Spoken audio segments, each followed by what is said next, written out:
Nakatutok pa rin ang buong pwersa ng GMA News and Public Affairs para ihatid po sa inyo ang mga pinakabagong sitwasyon tungkol pa rin sa pagbiyahe ng mga kababayan natin ngayong Semana Santa. At narito po ako ngayon sa Araneta Center Bus Terminal para po ibigay sa inyo ang mga pinakahuling sitwasyon tungkol rin sa pagbiyahe ng mga pasahero rito.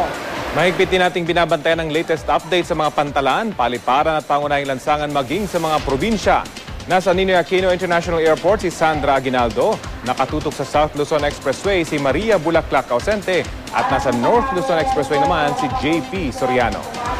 Dito nga po sa Araneta Center Bus Terminal ay gaya ng inaasahan, dumating na nga po ang karamihan sa mga pasaherong babiyahe. Kung kahapon po ay nasa 10,000 ang bilang ng mga pasaherong dumating dito sa Araneta Center Bus Terminal. Ngayon po ay inaasahang mahihigitan pa ang bilang na ito at posible nga po na alas 2 ng hapon talagang lalo pang darami ang mga pasahero dito sa Araneta Center Bus Terminal. Actually, karamihan po sa mga biyahe rito ay patungong Visayas. Ang mga lugar tulad ng Iloilo, Antique at Samar, yan po yung mga biyahe ng mga bus dito. Bumabiyahe po sila sa Batangas, sa Pierre at mula roon ay magrororo papunta na po sa iba't ibang lugar sa Visayas. At dahil nga po napakaraming biyahero rito, napakahigpit din po ng seguridad na ipinatutupad sa paligid ng Araneta Center Bus Terminal. Tulong-tulong po ang puwersa ng AFP, ng PNP, pati na rin po ng ibang mga grupo tulad na rin ng Army, naririto rin. At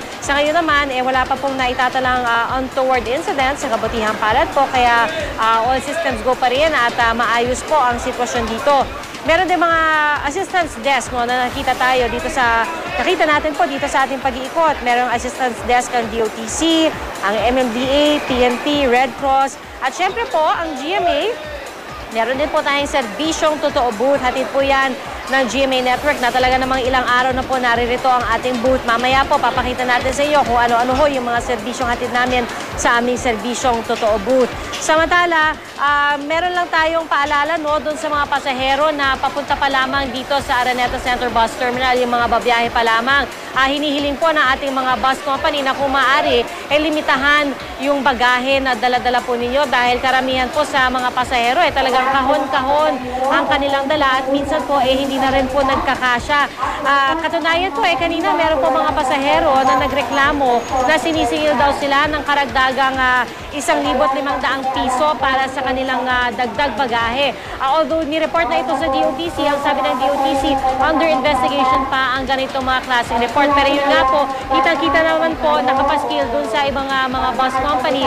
Hinihiling talaga nila na hanggat sa maaaring limitahan na po ang ating bagahe. Pero syempre, medyo mahirap din po pakiusapan ang ating mga kababayan dahil karamihan rin naman po sa kanila ngayon lamang uuwi at maraming dalang bit-bit para sa kanilang mga kaanak. Mamaya po, ibabalita ka po sa inyo kung ano pang ibang sariwang pangyayari dito sa Araneta Center Bus Terminal.